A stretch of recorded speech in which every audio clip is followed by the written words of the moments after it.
जय श्री राम, जय श्री राम, जय श्री राम। आज रामनवमी का दिन है। रामनवमी की श्री राम जी के जन्मदिन की सभी मित्रों को बहुत बहुत शुभकामनाएं। जय श्री राम, जय श्री राम, जय श्री राम। आज श्री राम जी का जन्मदिन है, रामनवमी है। आज के दिन राजा दशरथ के पुत्र श्री राम जी का जन्म हुआ था, तो बहुत शुभ दिन माना जाता है भारत में। रामनवमी बहुत तो उत्सव का दिन है। बहुत सुंदर स्वच्छ श्री राम जी का जन्म हुआ था आज के दिन। तो राम शब्द जो है वो राम जी का जन्म होने से पहले भी था।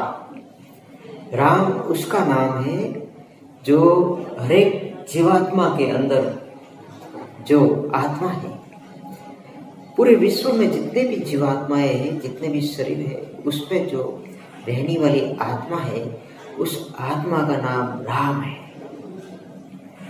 जो राम जी का जन्म होने से पहले भी जो ऋषि मुनि उस राम को अनुभव करते थे, उस राम नाम की जो ज्योति है उसको उसका ध्यान करते थे।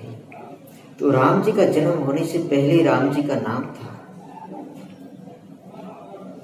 राम से बड़ा राम का नाम बोलो तो शरीरधारी जो राम है, उससे भी बड़ा जो राम का नाम है वह राम है।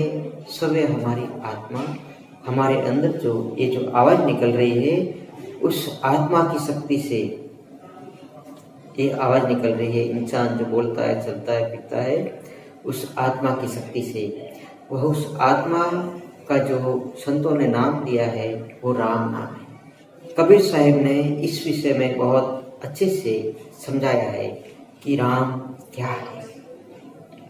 कबीर साहब कहते हैं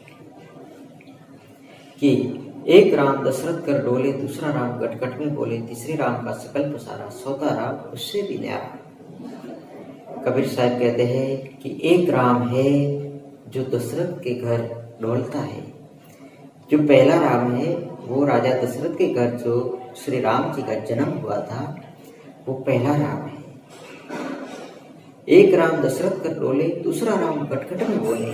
कबीर साहब कहते हैं जो दूसरा राम है वो हर एक मनुष्य के अंदर जो आवाज आ रही है वो राम है। दूसरा राम गटगट में बोले, घट घट के अंदर से जो आवाज आ रहा है, घट घट के अंदर से जो बोल रहा है, वह दूसरा राम है। तीसरे राम का सकल पसारा, तीसरे राम का सकल पसारा तो हरेक जितने भी जीवाचुन है वो सबके अंदर से जो आवाज आ रहा है, सबके अंदर जो बोलन आ रहा है वो राम है। तीसरे राम का सकल पसारा, चौथा राम उससे भी न्यारा। कबीर साहब ने जो चौथा राम कहा है वो निराकार, जो सब सृष्टि का जो मालिक है, जो आदि अनादि जो पुरुष है, परमात्मा है, वो भी राम ही है। कबीर साहब कहते हैं चौथा राम उससे भी न्यारा। जो परम तत्व परम पिता परमात्मा, जो निर्गुण निराकार इस सृष्टि को जिसने बनाया है, प्रकृति पुरुष को जिसने बनाया है और सबका मालिक है, वो जन्म मरण में नहीं आता, ऐसा जो परमात्मा है वो भी राम है। ऐसा कबीर साहब ने ये प्रश्न किया था और इसका उत्तर भी कबीर साहब अपनी मुख की वाणी से देते हैं। पहले कबीर साहब ने प्रश्न किया कि एक राम दशरथ कर डोले, दूसरा राम गटगट में बोले, तीसरे राम का सकल पसारा, चौथा राम उससे भी न्यारा। इसका उत्तर सभी कबीर साहब देते हैं कि साकार राम दशरथ कर डोले। जो साकार है बोलो तो जो शरीरधारी है, जो 5 तत्वों का शरीर धारण करके राजा दशरथ के घर जन्मे है, वो साकार राम है। साकार राम दशरथ कर डोले, बिंदु राम घट घट में बोले। जो अपने घट के अंदर से जो आवाज आ रही है वो बिंदु की शक्ति से आ रही है। जो हमारे शरीर में जो बिंदु है, जब तक हमारे शरीर में बिंदु है, जब तक वह मनुष्य बोल सकता है, चल सकता है, फिर सकता है, हर एक काम कर सकता है। लेकिन मनुष्य के अंदर से जो बिंदु निकल जाता है तो वह आत्मा इस शरीर को छोड़ के चली जाती है। इस शरीर का राजा जो है बिंदु है। तो मनुष्य के अंदर जो बिंदु है उसको भी कबीर साहब ने राम कहा है। साकार राम दशरथ गढ़ डोले, बिंदु राम घटघट में बोले। अभी हमारे शरीर में बिंदु भरा हुआ है तो हमारे अंदर बहुत ताकत है, हम जो चाहे जो काम कर सकते हैं, कोई भी मनुष्य। लेकिन जैसे ही मनुष्य की उम्र होती है और उस बिंदु को वह मनुष्य खाली कर देता है, तो जैसे जैसे बिंदु इस शरीर में से खाली होता है, निकल जाता है, तो वैसे ही मनुष्य कमजोर हो जाता है,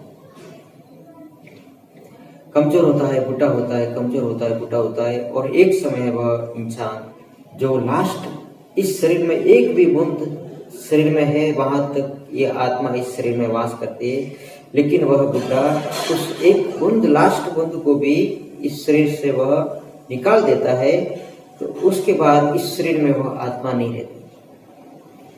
फिर वह लास्ट बूंद भी इंसान हमारे शरीर में से विदा कर देता है, तो आत्मा तुरंत ही इस शरीर को छोड़ देती है, उसका नाम मृत्यु है।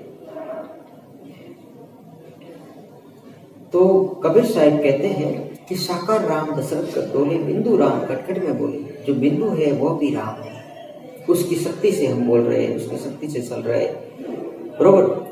जब बिंदु शरीर में से निकल जाता है तो मनुष्य बिल्कुल निर्लज्ज हो जाता है, निर्बल हो जाता है। साकार राम दशरथ गढ़ डोले, बिंदु राम घटघट में बोले। ज्योति राम का सकल पसारा, जो हमारे अंदर जो ज्योति है, जो योगी पुरुष है, जो ध्यान योग का अभ्यास करते हैं, तो ऐसे योगियों को अपनी आंखों से, खुली आंखों से उस ज्योति का दर्शन करते हैं। जो योगी पुरुष है, जो रात दिन ध्यान योग का अभ्यास करते हैं, जो शुद्ध आत्मा है, जो पवित्र आत्मा है, वह उस योगी के आंखों में नूर होता है। जो वह योगी जहां भी देखता है उसको ईश्वरीय नूर का दर्शन होता है। वह योगी आंख खोल के जहां भी देखता है उसको प्रकाश का अनुभव होता है, उसको दिव्य ज्योति का अनुभव होता है। भले वह आकाश में देखे, दीवार पे देखे, मानव में देखे, पशु में देखे, पक्षी में देखे, जहां भी वो आंख खोल के देखता है ऐसा योगी, तो उसको ज्योति का दर्शन होता है, ज्योति स्वरूप। हमारे राजस्थान में माउंट आबू में तुईराम जी महाराज हुए हैं, उनका यह प्रत्यक्ष अनुभव और प्रमाण है। तुईराम तुईराम, जहां भी देखे वहां तुईराम, वहां भी देखे वहां तुईराम। पेड़ में देखे, पक्षी में देखे, जानवर में देखे, अच्छी जगह देखे, बुरी जगह देखे, जहां भी देखो वहां उनको तुईराम का अनुभव हो रहा था। फिर लोगों ने उनको उनका नाम ही तुईराम महाराज दिया। तो कबीर साहब कहते हैं कि साकार राम दशरथ गढ़ डोले, बिंदु राम घटघट में बोले। ज्योति राम का सकल पसारा और निराकार सभी से था। 4 राम कबीर साहब ने बताया है। एक साकार राम जो राजा दशरथ का पुत्र श्री राम, लक्ष्मण, शत्रुघ्न और भरत, जो परम तत्व परम पिता परमात्मा, जो निर्गुण निराकार है, जो जिन्होंने दशरथ राजा के घर पे जन्म लिया, जो 5 तत्व के शरीर धारण करके जो जन्म लिया, वह साकार राम कबीर साहब ने कहा है। और जो बिंदु राम है, जो दरेक जीवात्मा के शरीर में जो बिंदु है, उसको भी कबीर साहब ने राम कहा है। बिंदु राम घटघट में बोले। उस बिंदु की शक्ति से ये आवाज आ रही है। वो बिंदु इस शरीर में है। जब तक मनुष्य बोलता है, चलता है, फिरता है, हर एक काम करता है, जब इस शरीर के अंदर बिल्कुल बिंदु नहीं रहता तो उसकी मृत्यु घोषित की जाती है। बिंदु राम घटघट में बोले। ज्योति राम का सकल पसारा, जो साधु संत है, योगी संत फकीर है, वह ध्यान योग का अभ्यास करके, मन को शून्य करके, ऐसा योगी जो है उसको ज्योति का अनुभव होता है। उसकी आंखों में एक ईश्वर की प्रकाश होता है, उसकी आंखों में एक दिव्य प्रकाश होता है। जो सूफी फकीर होते हैं, उन्होंने उस प्रकाश को नूर कहा है। खुदा का नूर है, वो अल्लाह का नूर है। जो सूफी फकीर होता है, जहां भी आंख खोल के देखता है तो उसको खुदा का जो नूर है, अल्लाह का जो नूर है, उसको उसका दर्शन होता है और उस नूर को देख देख के वह जीता है, आनंदित रहता है, गाता है, चलता है, फिरता है, मौज करता है। उस नूर के बिना उस सूफी फकीर को एक पल भी जीना असंभव है। आंखें बंद करे तो उस नूर का अनुभव करता है, आंखें खोले तो भी उस नूर का अनुभव करता है। ऐसा होता है सूफी फकीर। और जितने भी संत हुए हैं, कबीर साहिब ने उसको सुरती कहा है। कबीर साहिब जहाँ भी आँख खोल के देखते तो सुरती का अनुभव होता था उसको। तो जो सूरत है उस परम ज्योति को देखती थी। कबीर साहिब की जो सूरत है वो कबीर साहिब जहाँ भी आँख खोल के खोलते थे तो वहाँ पे उस सुरती का अनुभव होता था। मनुष्य के अंदर, पेड़ के अंदर, पहाड़ के अंदर, आकाश के अंदर, जहाँ भी देखे तो कबीर साहब उस सुरती रूपी नूर को देखते थे। ऐसे भारत में बहुत सारे संत हुए थे, गोरखनाथ, मच्छिंद्रनाथ, रोहिदास, वह सभी इस प्रकाश रूपी ज्योति को वह देखते थे। तो संत, सूफी फकीर इस ज्योति का अनुभव करते हैं। नॉर्मल मनुष्य नहीं कर सकता, लेकिन जो संत है, जन्मों जन्मों से संत है और जो ध्यान योग का अभ्यास करते हैं, जो गुरुमुखी इंसान होता है, उसको इस ज्योति का अनुभव होता है। जैसे नॉर्मल मनुष्य आंख खोल के जहाँ भी दिखता है तो संसार की सारी वस्तु उसको दिखाई देती है, पेड़ पौधे, हरियाली, घर, मनुष्य, पक्षी। लेकिन जो योगी होता है, जो संत होता है, वो जहाँ भी आंख खोल के देखता है तो ये प्रकृति तो उसको दिखाई देती है, लेकिन प्रकृति के ऊपर एक दूसरा सूक्ष्म प्रकाश उस योगी को ही दिखाई देता है, दूसरे मनुष्य को नहीं दिखाई देता। तो ये अनुभव का विषय है जो कबीर साहब ने ज्योति स्वरूप जो बताया है। एक राम दशरथ कर डोले, दूसरा राम गटगट में बोले, तीसरे राम, एक राम दशरथ कर डोले, दूसरा राम गटगट में बोले, ज्योति राम का सकल पसारा, और सौता राम उससे भी न्यारा। कबीर साहब ने जो सौता राम कहा है वो सबसे न्यारा है। वह अल्लाह है, वह ईश्वर है, वह खुदा का नूर है, जो प्रकाश है, जो प्रकृति पुरुष से भी परे है, वह परमात्मा है, वह ईश्वर है। कोई भी नाम दे दो, कोई नाम से उसको कोई फर्क नहीं पड़ता, वह तो अनामी है, उस ईश्वर का कोई नाम नहीं है। वह 5 तत्वों से परे है, वह 3 गुणों से परे है, वह प्रकृति पुरुष से भी परे है, वो सारे अवतारों से भी परे है।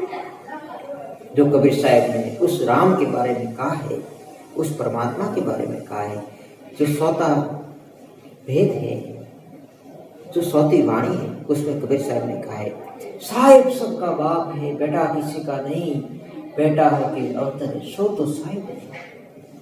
कबीर साहब ने कहा है कि वो जो साहिब है, जो सौता राम है, उसको भी कबीर साहब ने राम ही नाम दिया है, जो सौता राम। एक राम दशरथ गढ़ डोले, दूसरा राम गटगट में बोले, तीसरे राम का सकल बसारा, सौता राम उससे भी न्यारा। साकार राम दशरथ गढ़ डोले, बिंदु राम गटगट में बोले, ज्योति राम का सकल पसारा, निराकार सभी से न्यारा। जो निराकार राम है वो सबसे न्यारा है। वह परम तत्व, परम पिता परमात्मा, जो निर्गुण निराकार सबसे परे है, वह 52 अक्षर से परे है। उस राम का नाम लेने के लिए 52 अक्षर काम नहीं करेंगे। सौता राम है, उसको वाणी के द्वारा कोई वर्णन नहीं कर सकता है। वह मन बुद्धि से परे है, मन व बुद्धि पहुंचे नहीं है, वो है सतगुरु का देश।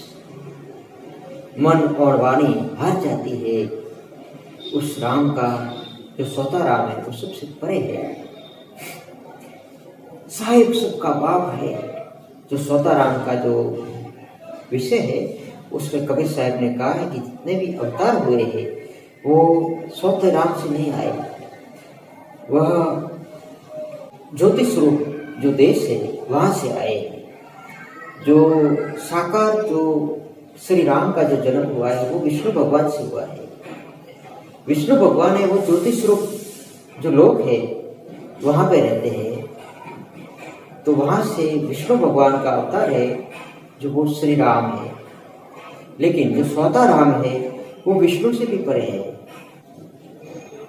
ब्रह्मा विष्णु महेश जो देवों में सबसे श्रेष्ठ है, वह ज्योतिष रूपी जो लोक है, दिव्य लोक है, वहाँ ब्रह्मा विष्णु महेश रहते हैं। दिव्य लोकों में जो देवी देवता लोग रहते हैं, वो ज्योतिष रूप का जो लोक है, वहाँ पे ब्रह्मा विष्णु महेश रहते हैं। जो ब्रह्मा विष्णु महेश के भी माता पिता है, वह प्रकृति पुरुष है, वह दिव्य देवों से भी ऊपर है। जो प्रकृति का जो लोक है, जो ओंकार का लोक है, जो श्री और माता श्री और पिता ओंकार जी का जो लोक है, वो प्रकृति पुरुष का लोक है। लेकिन प्रकृति पुरुष से भी ऊपर जो अनामी लोक है, जो सत्य लोक कहते हैं, वह परमात्मा का लोक है।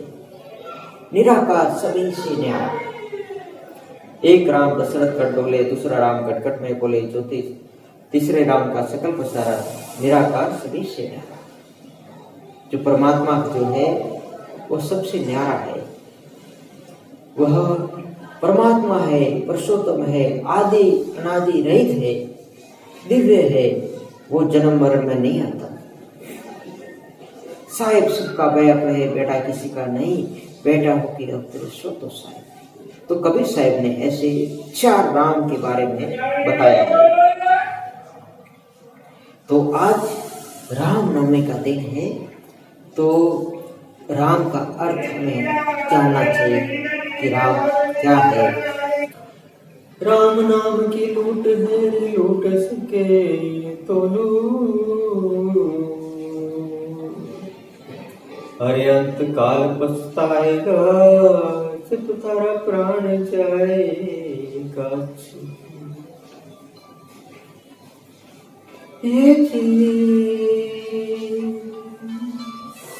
हरे राम नाम की लूट है रे, लूट सके तो लूट,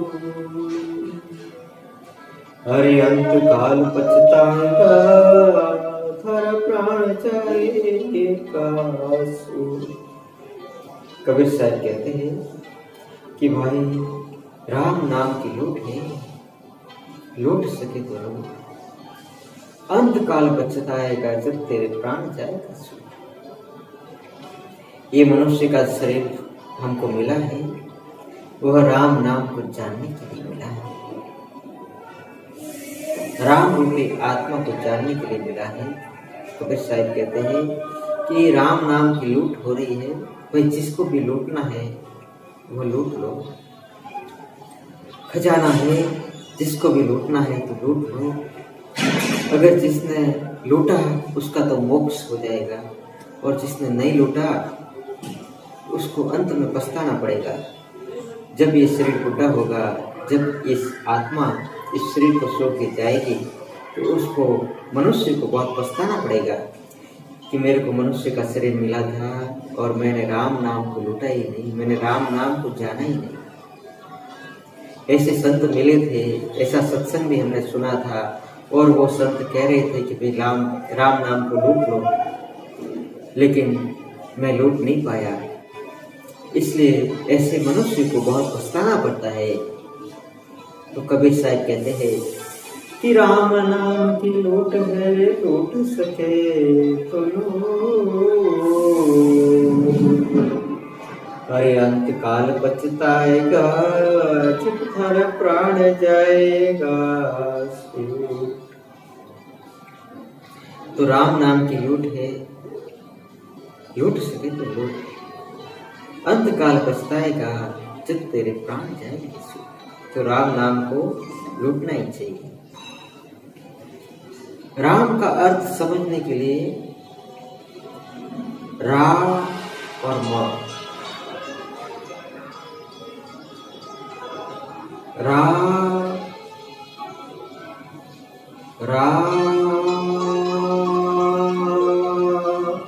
म। राम का अर्थ है मुक्ति, म का अर्थ है मुक्ति। रा का अर्थ है आत्मा और म का अर्थ है मुक्ति, जो आत्मा को परमात्मा में विलीन कर देना, आत्मा को इस 5 तत्वों के शरीर से छुड़ा के परमात्मा में विलीन कर देना। जो ये हमारी आत्मा है वह परमात्मा से दूर हो गई है। इस 5 तत्व रूपी शरीर में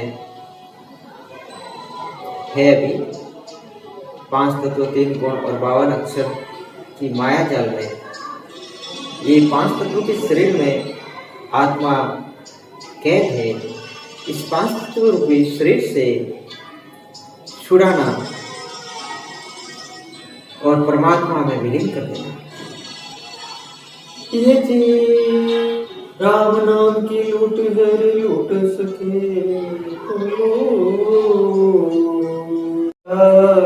तो तारा छूट जाएगा।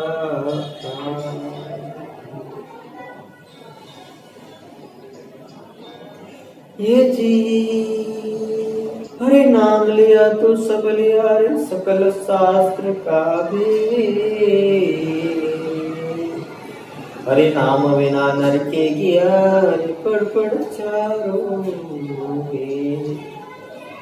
यह जो राम का नाम है, असली जो राम है, जो सौता राम है, उसका कोई नाम नहीं है। वो नाम रूप से न्यारा है, वह अनाम है।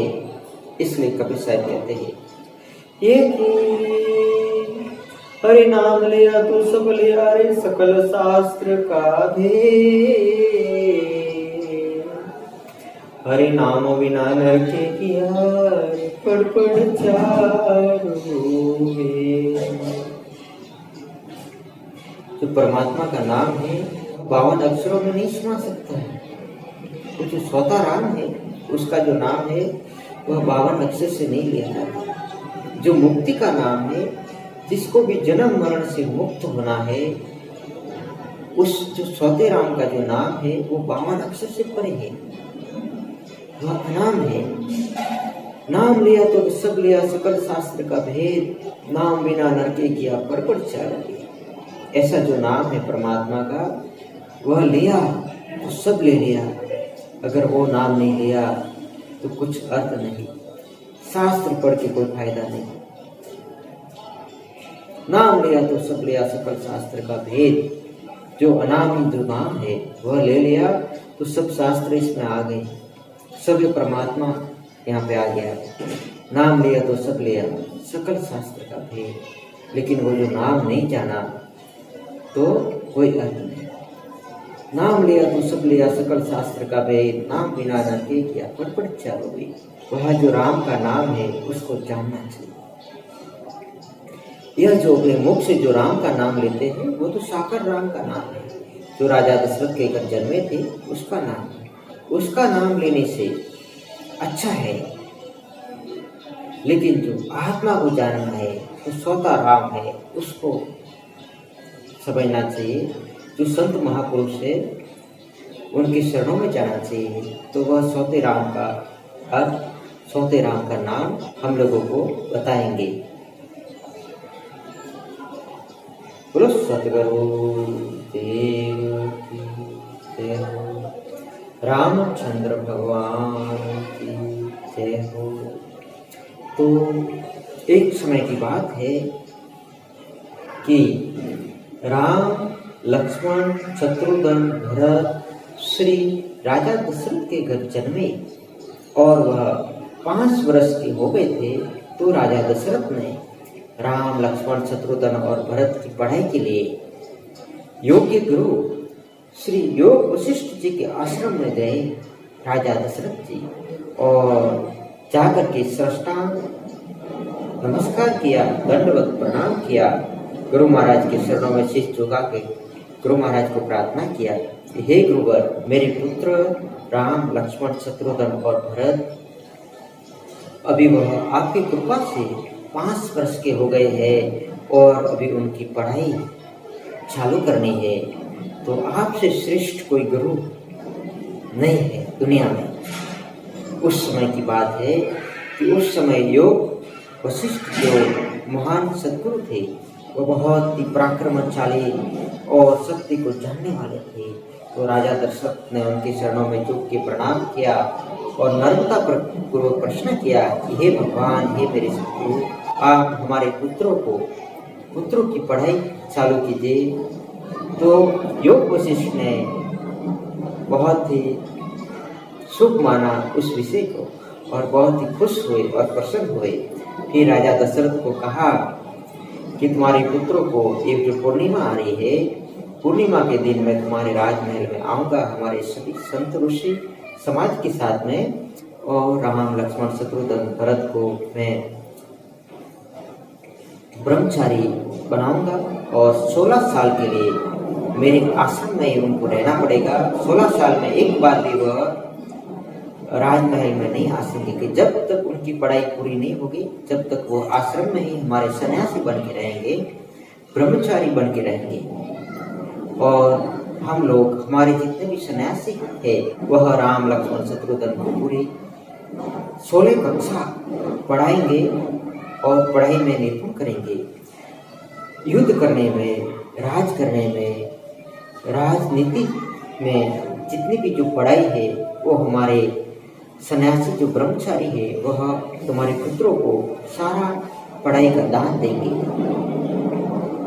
तो योग वशिष्ठ जी ने वैसे ही किया कि पूर्णिमा के दिन पे, गुरु पूर्णिमा के दिन पर उन्होंने राम लक्ष्मण शत्रुघ्न भरत को वैरागी बनाया, ब्रह्मचारी बनाया और 16 साल के लिए उनके आश्रम में प्रवेश किया। तो समय चलता गया 16 साल, और श्री राम लक्ष्मण शत्रुघ्न भरत और गुरु महाराज एक समय बैठे थे। तो श्री राम ने नम्रता पूर्वक गुरु महाराज को प्रश्न किया।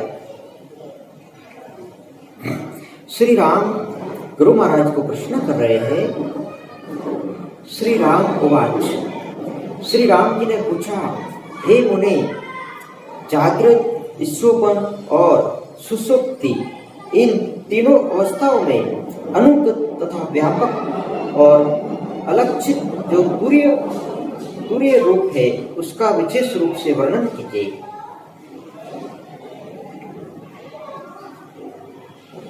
श्री राम लक्ष्मण शत्रुघ्न और भरत गुरु महाराज के बैठे थे, और श्री राम ने अपने गुरु महाराज योग वशिष्ठ जी को प्रश्न किया कि हे गुरु महाराज, हे प्रिय, हे मेरे भगवान, हे मेरे ईश्वर, हे मेरे गुरु महाराज, मेरे मन में एक प्रश्न है, सो आपसे कहना चाहता हूँ।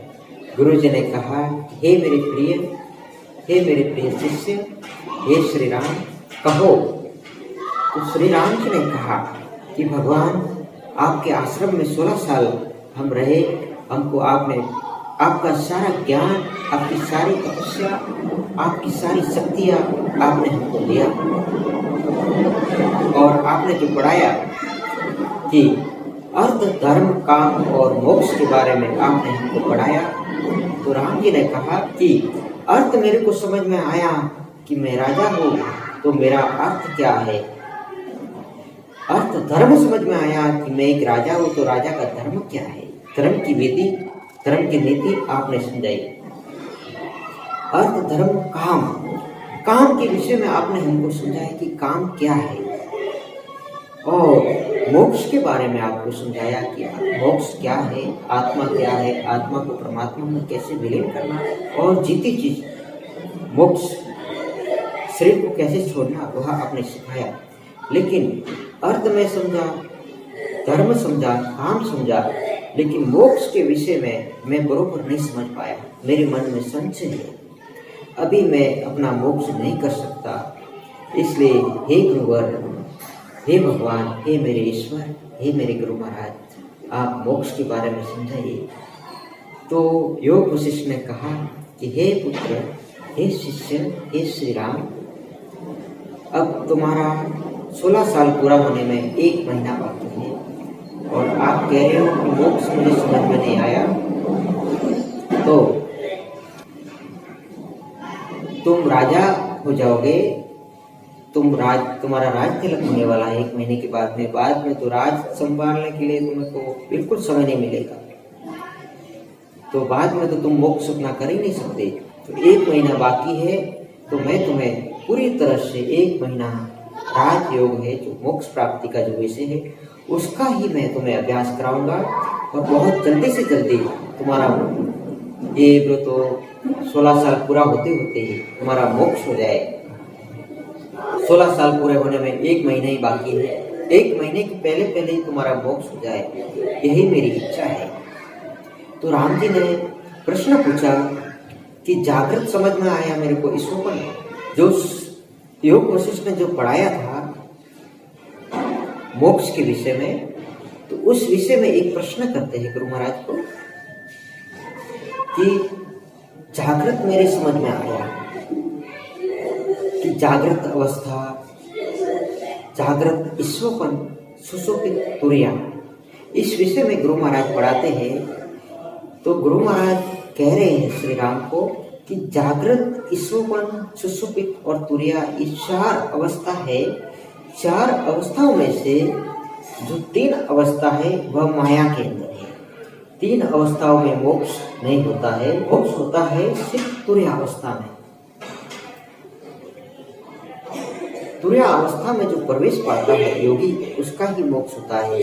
अगर योगी तुर्या अवस्था में न जाए और 3 अवस्थाओं में रहे तो उसको फिर मनुष्य का जन्म धारण करना होता है, फिर आवागमन को प्राप्त करना होता है। अगर किसी मनुष्य का जागृत अवस्था में शरीर त्याग हो जाए तो उसको वापस मनुष्य का शरीर ही धारण करना पड़ता है, आवागमन में ही जाना होता है, उसका मोक्ष नहीं होता। किसी मनुष्य का ईश्वरपन अवस्था में शरीर त्याग हो जाता है तो उसका भी मोक्ष नहीं होता, उसको वापस पशु योनि प्राप्त होती है, उसको वापस जन्म मरण का चक्कर लगाना पड़ता है। जागृत, ईश्वरपन और सुषुप्त अवस्था में भी किसी मनुष्य का शरीर त्याग हो जाए तो उसको मोक्ष नहीं होता है, उसको वापस पशु योनि प्राप्त होती है और उसके बाद 84 लाख पशु योनि में भटकते भटकते लास्ट में फिर मनुष्य का जन्म होता है। इसलिए हे श्री राम, तू तुर्या अवस्था में प्रवेश कर, तुर्या अवस्था मोक्ष का द्वार है।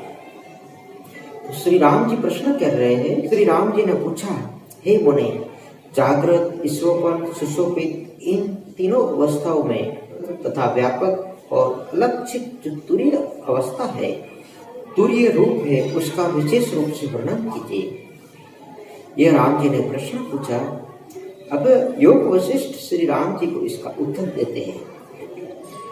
श्री वशिष्ठ उवाच, श्री वशिष्ठ जी ने, श्री राम, जो असक, सम और सवच्छ स्वरूप स्थित है वही तुर्य है, जिसमें जीवन मुक्त पुरुषों की स्थिति, जहाँ न अन है, जहाँ न अह है, न अन है, जहाँ न सत्य है न असत्य है, जहाँ व्यवहार में साक्षी की अवस्था है वही तुर्य अवस्था है। इस तुर्य स्थिति में न जागृत, न ईश्वरपन, न सुषुप्ति है, इसमें सारे संकल्पों का अभाव है, यही शांत आत्म स्थिति है। श्री योग वशिष्ठ राम जी को समझाते हैं। श्री योग वशिष्ठ राम जी को कहते हैं कि आसक्त, तुर्य अवस्था का जो घर है वह आसक्त है। आसक्त का अर्थ है कि साधु योगी यहाँ पे बैठा है, जैसे कि साधु यहाँ पे बैठा है, कोई योगी यहाँ पे बैठा है, लेकिन उस योगी के अंदर आसक्ति नहीं है। जैसे कोई बोल रहा है तो उसको आसक्ति है कि मेरे को ये बोलना है, तो आसक्ति है। बोलते बोलते कुछ भी बोले, भले राम का नाम करे, कि सत्संग करे, कि कोई भी बोलते बोलते अगर शरीर का त्याग हो जाए तो उसका आवागमन होता है, उसका मोक्ष नहीं होता, क्योंकि उसको आसक्ति है। अगर भगवान का नाम ही क्यों नहीं ले, राम का नाम ही क्यों नहीं ले, राम का नाम लेते लेते भी उसका शरीर अगर त्याग हो जाता है तो उसका मोक्ष नहीं होता। श्री राम का लोक तो मिलता है, वैकुंठ लोक जो विष्णु भगवान का लोक है वो मिलता है, लेकिन उसका मोक्ष नहीं होता। वैकुंठ लोक में गया होगा जीवात्मा का मोक्ष नहीं होता। जितना उसको पुण्य है, जितना उसने अच्छा काम किया है, जितना उसको राम से प्रेम था, उस समय तक वैकुंठ में उसका वास होता है, लेकिन जैसे ही उसका पुण्य पूरा हुआ तो वापस मृत्यु लोक में उसको जन्म लेना होता है, क्योंकि उसकी आसक्ति भी नहीं मरी। उसका मन अभी जिंदा है, उसका मन जिंदा है, वो मन से श्री राम को याद कर रहा है। लेकिन योग वशिष्ठ कह रहे हैं कि आसक्ति रहित पुरुष का ही मोक्ष होता है। जिसमें भी आसक्ति है, श्री राजा जनक की गुरु अष्टावक्र मुनि ने तो राजा जनक को ये कहा था कि मोक्ष की भी वासना जिस योगी के अंदर है, और मोक्ष की वासना है, और उस समय उसका जो शरीर त्याग हो जाता है तो भी उसका मोक्ष नहीं होता, क्योंकि वासना बिल्कुल नहीं रहनी चाहिए। न तो राम की वासना होनी, न रहनी चाहिए, न विष्णु की, न शिव की। मोक्ष की भी वासना उसके अंदर है, और उस समय उस योगी की मृत्यु हो जाए तो उसका मोक्ष नहीं होता। मोक्ष की भी वासना ही है, मोक्ष की भी वासना बहुत खतरनाक है। तो योग वशिष्ठ श्री राम को कह रहे हैं कि वासना बिल्कुल नहीं होनी चाहिए।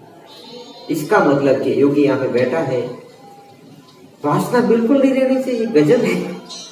तो योगी यहाँ पे बैठा है, बोलो तो मन बिल्कुल शून्य हो जाए, मन कुछ भी काम न करे, न राम को याद करे, न विष्णु को याद करे, न शिव को याद करे, किसी को भी याद न करे, न मोक्ष को याद करे, न आत्मा को याद करे, न परमात्मा को याद करे। योगी यहाँ पे बैठा है, किसी को भी याद न करे, बोलो तो मन बिल्कुल शून्य हो जाए, मन बिल्कुल मर जाए। पिंड जैसे शरीर बिल्कुल है ही नहीं, ब्रह्मांड कोई है ही नहीं, कोई सगा संबंधी है ही नहीं, कोई गुरु भी नहीं, कोई चेला भी नहीं, कोई आत्मा भी कोई नहीं, परमात्मा भी कोई नहीं। ऐसे योगी बिल्कुल शून्य में बैठ जाए, किसी को भी याद न करे, मौन धारण हो जाए, शून्य धारण हो जाए। उन्मुनी अवस्था में जिस योगी का शरीर त्याग हो जाता है तो उसका मोक्ष होता है। ऐसे योग वशिष्ठ श्री राम जी को उपदेश दे रहे हैं। जो योग वशिष्ठ है वो श्री राम जी को मोक्ष का मार्ग दे रहे हैं, मुक्ति का मार्ग दे रहे हैं। क्या कह रहे हैं? वशिष्ठ जी ने कहा, हे श्री राम, जो आसक्त जो मुनि है उसका मोक्ष होता है, लेकिन जिस योगी के मन में आसक्ति है उसका मोक्ष कभी नहीं होता, उसका फिर से आवागमन होता है। इसका मतलब है कि योगी यहाँ पे बैठा है, लेकिन योगी के पास मन नहीं है, मन नहीं है और ध्यान में बैठा है। जिसके पास मन नहीं है और ध्यान में बैठा है, उस समय उसका जो शरीर त्याग हो जाए तो उसका मोक्ष होता है। यह राम जी को श्री योग वशिष्ठ जी ने समझाया। श्री वशिष्ठ जी ने कहा, हे श्री राम, जो आसक्त सम। फिर योग वशिष्ठ जी ने कहा कि जो सम है उसका ही मोक्ष होता है। सम का मतलब है समता। जैसे कि योगी यहाँ पे बैठा है और समता में है। एक विषम होता है और एक सम होता है।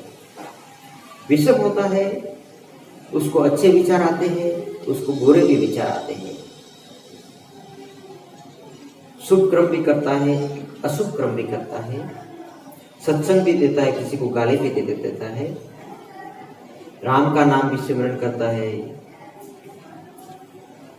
भगवान का नाम भी स्मरण करता है, दान पुण्य भी करता है, गुरु भी बनता है, शिष्य भी बनाता है। उसको विषम कहते हैं। जो सम है, सम उसे कहते हैं कि सेंटर में है। सेंटर का अर्थ है कि बिल्कुल शून्य। जैसे कि योगी यहाँ पे बैठा है लेकिन कुछ भी नहीं करता, बैठा है, बस बैठा है, न किसी को याद करता, न किसी का ध्यान करता, बस बैठा है लेकिन कुछ भी नहीं करे। सिर्फ बैठा है लेकिन कुछ भी नहीं करे। शून्य अवस्था, उन्मौनी अवस्था, मौन अवस्था, मौन धारण कर लेता है, बिल्कुल सम, इधर उधर नहीं, बिल्कुल बीच में, सेंटर में, बिल्कुल अपनी आत्मा में स्थिर हो जाता है, उसको सम कहते हैं। ऐसी अवस्था में जिस योगी का शरीर त्याग हो जाए तो उसका मोक्ष होता है। योग वशिष्ठ श्री राम जी को यह उपदेश दे रहे हैं कि योग वशिष्ठ जी ने कहा, हे श्री राम, जो आसक्त, सम और स्वच्छ स्वरूप स्थित है वही तुर्य है। फिर योग वशिष्ठ ने कहा कि शुद्ध क्या है? जिस योगी का मन शुद्ध हो जाए उसका मोक्ष होता है। मन शुद्ध कैसे होता है? मन कुछ भी काम करे तो वह मन अशुद्ध है।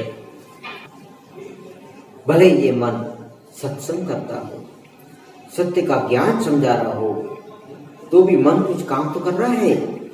अभी इसी क्षण इस योगी की मृत्यु हो जाए तो उसका मोक्ष नहीं होता। सत्संग करते करते योगी की मृत्यु हो जाए तो उसका मोक्ष नहीं होता। वह वापिस संत बनता है, मनुष्य का शरीर धारण करके जन्म से ही वो संत हो जाता है भले, लेकिन मोक्ष नहीं होगा, क्योंकि उसका मन बहुत सारे विचारों से भरा है। यह सत्संग करने के लिए भी मन में बहुत सारे विचार इकट्ठे करने पड़ते हैं। तो ये सत्संग मन करता है कि मुझे क्या बोलना है, क्या नहीं बोलना है, क्या इसका अर्थ है, क्या जानना है। सत्संग करते करते भी जिसकी मृत्यु हो जाए तो उसका मोक्ष नहीं होता। इसलिए श्री योग वशिष्ठ श्री राम को कहते हैं कि शौच का मतलब है एक पानी होता है, जैसे कि एक पात्र में पानी रखा हुआ है और वो पानी में थोड़ी भी हलचल है तो वो पानी थिर होता है, पानी इधर से उधर जाता है, इधर से उधर करता है। लेकिन वो पानी बिल्कुल स्थिर हो जाए, उसमें एक बूंद भी हलचल नहीं होता, तो योगी उसमें झांकता है तो उसको प्रत्यक्ष मोह उसको दिखाई देता है, प्रत्यक्ष उसको दर्शन होता है सदैव। तो जैसे ही जो निर्मल होता है पानी, अगर योगी भी अपने मन को निर्मल बना देता है तो ऐसे निर्मल अवस्था में उस आत्मा, सभी जो आत्मा है उसका ही उस योगी को दर्शन होता है। नहीं बनाता जब तक उसको आत्मा का दर्शन नहीं कर पाता वह योगी राम का नाम ले कि मूर्ति पूजा करे, कि परिक्रमा करे, कि धमाधम करे, कि रैली करे, कि कुछ भी करे, जब तक योगी का मन जिंदा है, कुछ न कुछ कर रहा है, जब तक उसको आत्मा का दर्शन नहीं होता। इसलिए श्री योग वशिष्ठ श्री राम जी को समझा रहे कि हे राम, इस मन को बिल्कुल शुद्ध करो, स्वच्छ करो, निर्मल करो। निर्मल मन में ही, निर्मल का अर्थ है कि योगी यहाँ पे बैठा है लेकिन जीते जी मर जाना, उसको निर्मल कहते हैं। योगी यहाँ पे बैठा है लेकिन बिल्कुल मर जाए, ध्यान में बैठ के बिल्कुल मर जाए, मन बिल्कुल काम न करे, बिल्कुल हलचल ना हो मन में, बोलो तो पूरा जीते जी मर जाना। जो जीते जी मर जाता है उस योगी का मन बिल्कुल साफ हो जाता है, शुद्ध हो जाता है। शुद्ध मन मरने के बाद ही शुद्ध होता है। मन जिंदा होता है तो कभी शुद्ध नहीं होता। जिंदे मन में बहुत सारे विचार आते हैं। जब योगी जीते जी मर जाता है, ध्यान में बैठ के मर जाता है, तो उस योगी का मन बिल्कुल शुद्ध हो जाता है। उस समय अगर ये शरीर को आत्मा छोड़ देती है तो उस योगी का मोक्ष होता है। श्री योग वशिष्ठ जी कहते हैं, श्री राम जी को उपदेश दे रहे हैं। राम लक्ष्मण शत्रुघ्न भरत श्री योग वशिष्ठ जी के सामने बैठे हैं और योग वशिष्ठ चारों भाइयों को धर्म का उपदेश दे रहे हैं, सत्य का उपदेश दे रहे हैं, मोक्ष का मार्ग दे रहे हैं, अपनी आत्मा से आत्मा में अनुभव करने का उपदेश दे रहे हैं, मोक्ष का उपदेश दे रहे हैं। श्री योग वशिष्ठ जी ने कहा, श्री वशिष्ठ उवाच, वशिष्ठ जी ने कहा, श्री राम जो आसक्त स्वच्छ स्वरूप स्थित है। अब कहा कि स्वरूप में जो स्थित है उसका ही मोक्ष होता है। जो अपने स्वरूप में जो योगी स्थित है उसका मोक्ष होता है, लेकिन अपने स्वरूप में स्थित नहीं है उसका कभी मोक्ष नहीं होता है।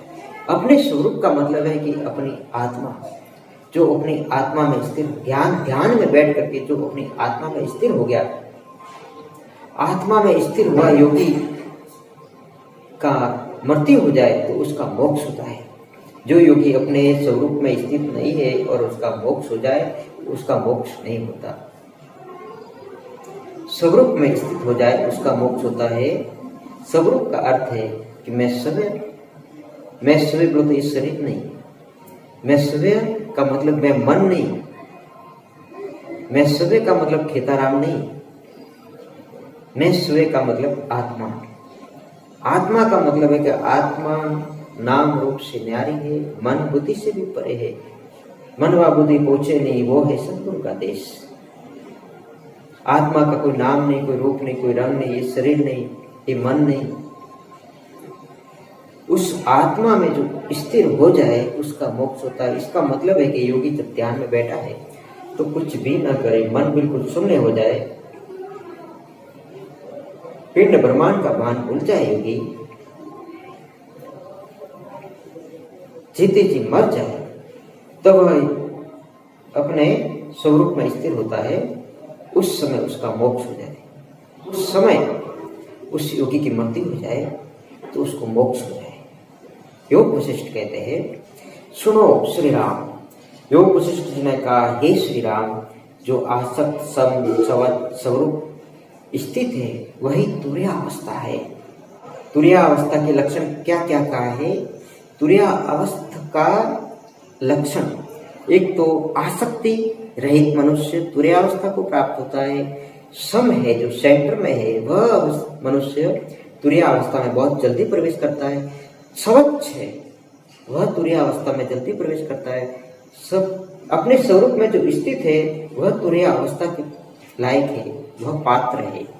तुर्यावस्था के पात्र कितने बताए हैं? आसक्त, सम, स्वच्छ स्वरूप में स्थित है, वही तुर्यावस्था का पात्र है।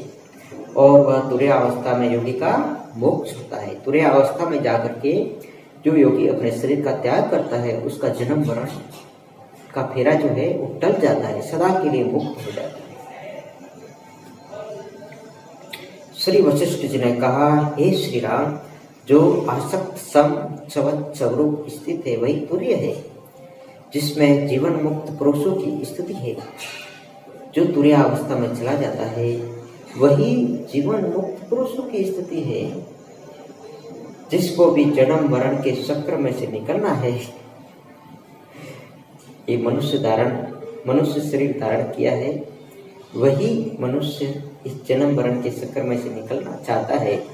तो ऐसे गुरु की शरण में जाओ, जो वह गुरु तुम्हें तुर्यावस्था का ज्ञान दे, तुर्यावस्था में प्रवेश कराए, तुर्यावस्था का ध्यान कराए, ध्यान से समाधि में प्रवेश पाए। ऐसे गुरु महाराज की शरण में जाने से वह गुरु महाराज हमको तुर्यावस्था का उपदेश देंगे और उस तुर्यावस्था में ले जाएंगे, तभी हमारा मोक्ष होगा, बाकी कभी मोक्ष नहीं हो सकता। यह श्री योग वशिष्ठ श्री राम जी को उपदेश दे रहे हैं। श्री वशिष्ठ जी ने कहा, श्री राम, जो आसक्त सम स्वरूप स्थित है वही तुर्य है, जिसमें जीवन मुक्त पुरुषों की स्थिति है। स्थिति का मतलब है कि योगी यहाँ पे बैठा है, जो तुर्यावस्था में चला जाए उस स्थिति में रह करके शरीर जो त्यागता है उसका मोक्ष होता है। तुर्यावस्था की स्थिति है कि योगी यहाँ पे बैठा है लेकिन कुछ नहीं करता। जिस योगी का मन ही मर गया, बस तुर्यावस्था में प्रवेश हो गया। बात इतनी सी है, मन ही हमारा दुश्मन है जो हमारा मोक्ष नहीं करवाता। ये मन क्या करता है? राम नाम का सुमरन करता है, हरे कृष्णा का सुमरन करता है, राधे राधे बोलता है, ओम नमः शिवाय बोलता है, अल्लाह अल्लाह बोलता है, खुदा खुदा बोलता है, ईसा मसीह बोलता है, सारी सब प्रकार की पूजा पाठ करता है, अर्चना करता है, प्रार्थना करता है। और ये मन जिंदा रहना चाहता है और ये मन सोचता है कि मेरा मोक्ष हो जाए, तो यह कभी नहीं हो सकता। इसलिए श्री राम जी को योग वशिष्ठ ऐसा ज्ञान दे रहे हैं कि हे श्री राम, तुर्यावस्था में प्रवेश पाने के लिए मन को बिल्कुल छोड़ दें। श्री वशिष्ठ जी ने कहा, श्री राम, जो असक्त सम और स्वरूप स्थित है वही तुर्य है, जिसमें जीवन पुरुषों की स्थिति है, जहाँ न अहम है। क्या कह रहे हैं योग वशिष्ठ श्री राम को? कि वहां पे अहम नहीं रह सकता, उस अवस्था में अहम नहीं रह सकता। वहां पे वह योगी नहीं बोल सकता कि मैं, अगर मैं बोलेगा तो मन ही बोलेगा ना मैं, लेकिन उस अवस्था में मन रहता ही नहीं है, बोलेगा कौन? वहां पे सिर्फ शून्य रहता है। गुरु मंत्र शून्य है। क्या है? शून्य। जिस गुरु से गुरु मंत्र शून्य जिस शिष्य को मिला उसका ही मोक्ष होगा, बाकी किसी का मोक्ष नहीं होगा। 52 अक्षर के जितने भी गुरु मंत्र उपदेश को देते हैं जो गुरु, उन गुरु मंत्रों से मुक्त पुरुष नहीं हो सकता। वह सब आवागमन में डालने वाले हैं गुरु। गुरु मंत्र है शून्य। शून्य जो गुरु मंत्र गुरु अपने शिष्य को देता है उससे मोक्ष हो रहा है। ऐसा श्री राम जी को, राम लक्ष्मण शत्रुघ्न भरत जी को योग वशिष्ठ जी कहते हैं। श्री वशिष्ठ जी ने कहा, हे श्री राम, जो आसक्त सम स्वच्छ स्वरूप स्थित है वही तुर्य है, जिसमें जीवन मुक्त पुरुषों की स्थिति है, जहाँ न अहम है न अन है, वहाँ नहीं तो मैं हूँ नहीं तुम हो, कुछ भी नहीं। समाप्त हो जाता है। उस स्थिति में जाकर के सारा खेल समाप्त हो जाता है। वह मोक्ष का द्वार है। जहां न सत्य है न असत्य है। ये ध्यान की गहराई की बात है। ये जागृत अवस्था की बात नहीं, ये सुषुप्ति की नहीं ईश्वरपन की है। ये जो वाणी कहाँ से बोल रही है? योग वशिष्ठ बहुत गहरे ध्यान में है। श्री राम लक्ष्मण शत्रुघ्न भरत बहुत गहरे ध्यान में है। ये समाधि अवस्था की बात है। ये कोई बाहर की बात नहीं है भाई। जो कोई तुम्हें गुरु दे दे उपदेश, ये कोई जागृत अवस्था की बात नहीं है। ये जागे हुए आंख खुली है और वो बोल रहा है उसकी बात नहीं है। ये ध्यान की गहराई में जब योगी पहुंच जाता है और शरीर बिल्कुल मर जाता है, मन भी बिल्कुल मर जाती है, बुद्धि का सर्वनाश हो जाता है, बुद्धि और मन जल के भस्म हो जाते हैं। उस ध्यान की गहराई और समाधि अवस्था की ये बात है। वहां पे तुर्यावस्था है, उसकी बात है। वशिष्ठ जी ने कहा, हे श्री राम, जो असत सम और स्वच्छ स्वरूप स्थित है वही तुर्य है, जिसमें जीवन मुक्त पुरुषों की स्थिति है, जहाँ न अहम है न अन है, जहाँ न सत्य है न असत है, जहाँ व्यवहार में साक्षी की अवस्था है। वहाँ सिर्फ साक्षी है। साक्षी का मतलब है आत्मा। साक्षी का और कोई मतलब नहीं होता। साक्षी का मतलब है आत्मा। वह योगी अपनी आत्मा से आत्मा में तृप्त है। श्रीमद् भगवत गीता के अंदर श्री कृष्ण भगवान अर्जुन को उपदेश दे रहे हैं कि हे अर्जुन, जो योगी अपनी आत्मा से आत्मा में तृप्त है वह मोक्ष के योग्य है। श्री कृष्ण भगवान अर्जुन को कहते हैं कि हे अर्जुन, जो योगी अपनी आत्मा से आत्मा में तृप्त है वह मोक्ष के योग्य है। श्री कृष्ण भगवान अर्जुन को कहते हैं, हे अर्जुन, जो अपने मन की सब वासनाओं को, संपूर्ण कामनाओं को जो योगी शांत कर देता है वह मोक्ष के योग्य है। वही योग वशिष्ठ श्री राम जी को कह रहे हैं।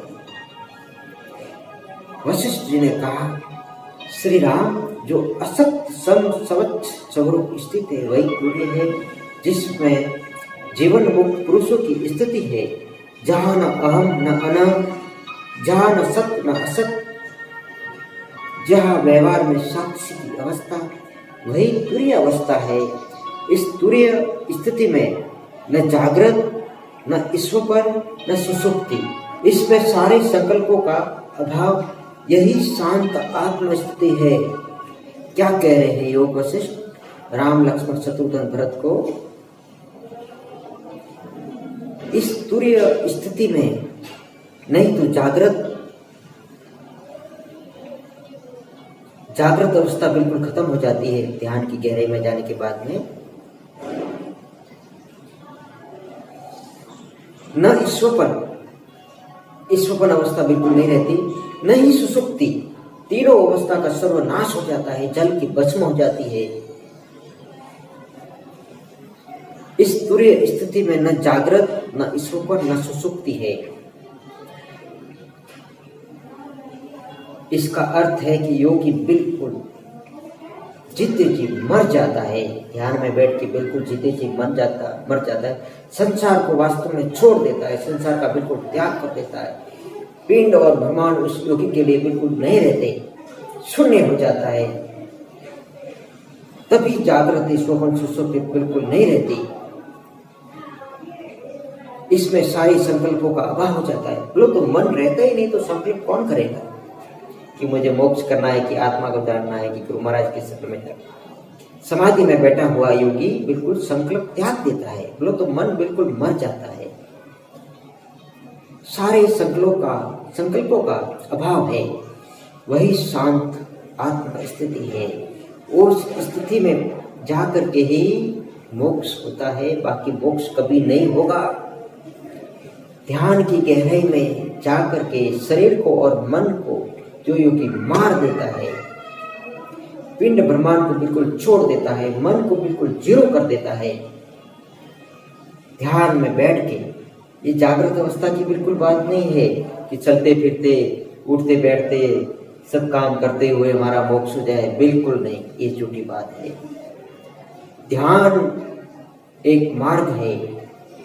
जो अपना मोक्ष करना चाहते हो तो ध्यान का अभ्यास करो, योग का अभ्यास करो और समाधि में बैठ जाओ।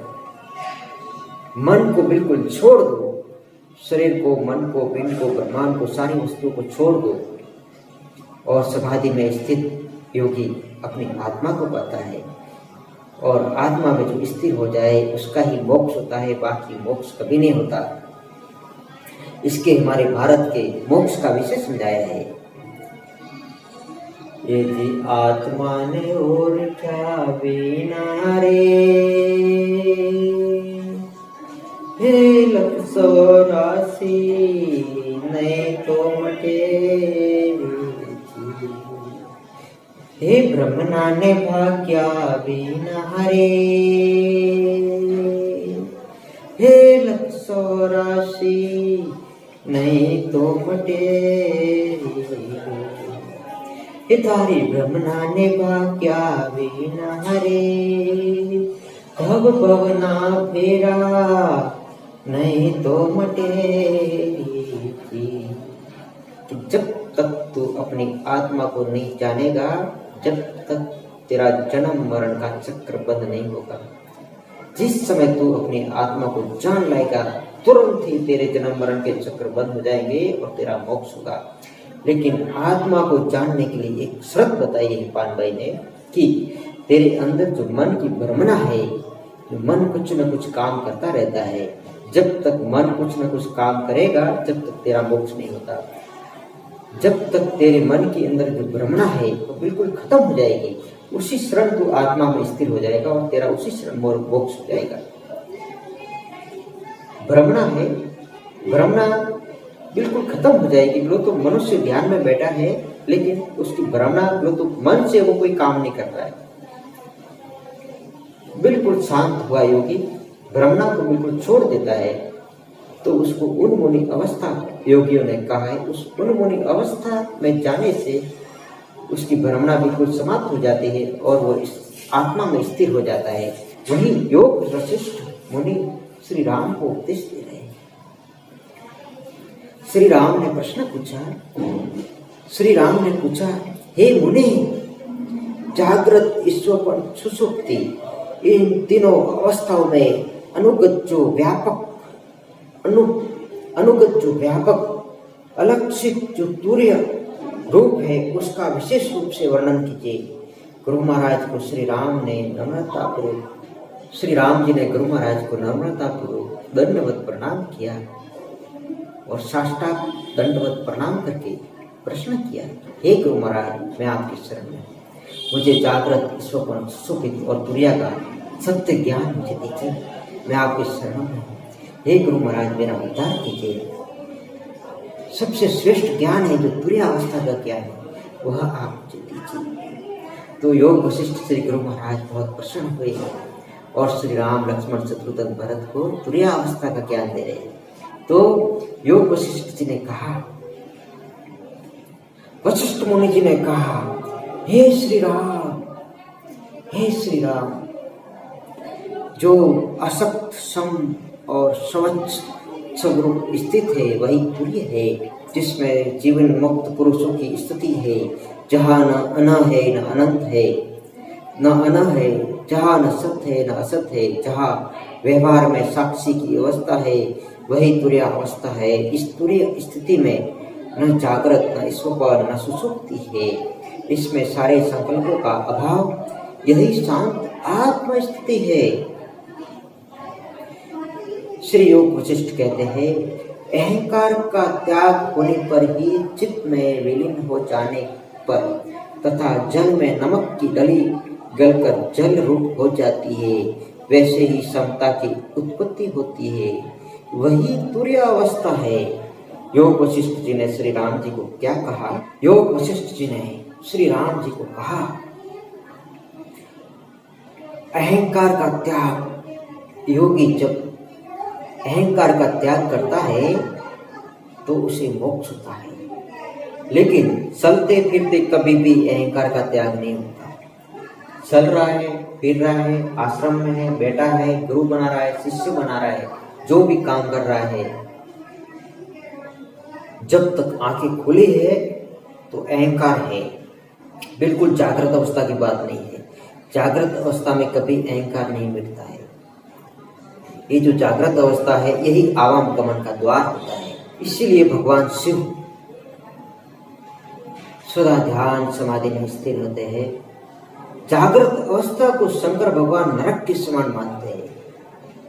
इसके लिए बहुत जरूरी काम होता है। देवी देवता उनको प्रार्थना करते हैं कि भगवान जागो, भगवान आओ बाहर, समाधि से बाहर आओ। तो समाधि से बाहर आते हैं शंभु, और उनको जो काम करना है वो जल्दी से करके वापिस समाधि में बैठ जाते हैं। जागृत, स्वप्न और सुषुप्ति को शंकर भगवान नरक के द्वार माने हुए हैं। भगवान शिव ने इन तीन जागृत, स्वप्न, सुषुप्ति को नरक के द्वार कहे हैं। इसके लिए भगवान इन अवस्थाओं में बिल्कुल नहीं रहते। जरूरी काम होता है वो करके तुरंत इन तीनों अवस्थाओं को त्याग करके तुर्या में स्थिर हो जाते हैं। युगों युगों तक, वर्षों वर्षों तक, महीनों महीनों तक, कई दिनों तक भगवान शिव सदा समाधि में स्थित रहते हैं, सदा तुर्या अवस्था में स्थिर रहते हैं। ऐसे भगवान शिव को मैं बार बार नमस्कार करता हूँ, जो सदा इस विश्व में उनके जैसा कोई योगी नहीं है। भगवान शिव के जैसा कोई योगी नहीं है। वो तुर्या अवस्था में ही स्थिर रहते हैं। तुर्या अवस्था शिव को बहुत प्रिय है। तुर्या अवस्था शिव को बहुत प्रिय है। शिव की जान है, शिव को बहुत प्रिय है। जो शंकर भगवान सदा तुर्या अवस्था में लीन रहते हैं। जो योग वशिष्ठ श्री राम जी को इसी तुर्या अवस्था के बारे में समझा रहे हैं। अहंकार का त्याग तुर्या अवस्था में ही होता है, बाकी कोई अवस्था में नहीं हो रहा है। जिसको भी अहंकार का त्याग करना है तो सीधा समाधि में चला जाए तो ही अहंकार का त्याग होता है। ध्यान में भी अहंकार रहता है। जब तक योगी ध्यान कर रहा है तो उसको अहंकार रहता है कि मैं ध्यान कर रहा हूँ। जहाँ तक मैं ध्यान कर रहा हूँ तब तक आत्मा में प्रवेश नहीं पाता है, जब तक मोक्ष नहीं होता। ध्यान से परे समाधि है। समाधि में पूरा मन समाप्त हो जाता होता है, वह तुर्य अवस्था है। योग वशिष्ठ कहते हैं श्री राम जी को, अहंकार का त्याग होने पर और चित्त के विलीन हो जाने पर ये जो चित्त है, ये जो मन है, ये बिल्कुल समाप्त हो जाए तो ही हमारा मोक्ष होगा। अगर मन जिंदा है तो हमारा मोक्ष नहीं होगा।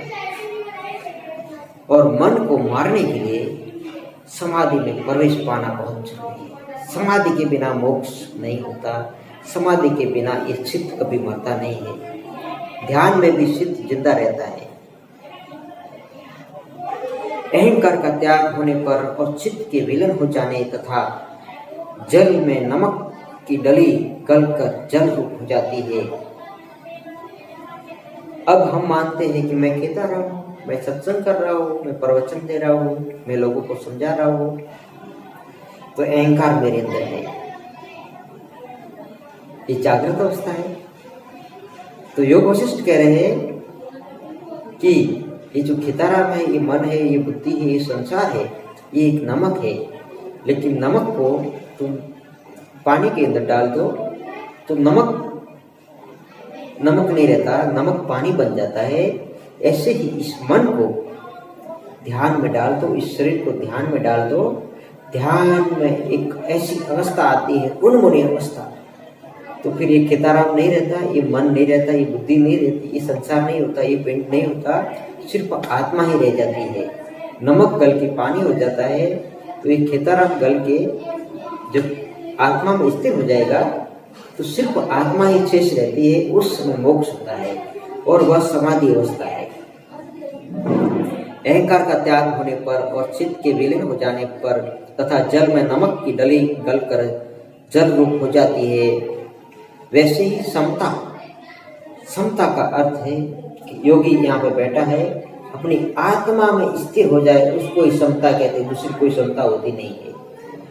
आत्मा में स्थिर होना तो समाधि में प्रवेश पाना, उसको ही समता कहते हैं। वही तुरीयावस्था है। जय जय श्री राम, जय जय श्री राम।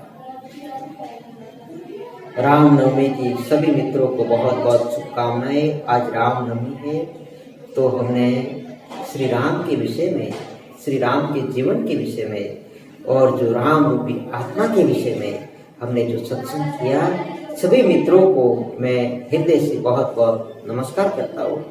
आप सभी मित्रों को मेरा साष्टांग दंडवत प्रणाम। जय श्री राम। रामनवमी की सभी मित्रों को बहुत बहुत शुभकामनाएं। जय श्री राम, जय श्री राम, जय श्री राम।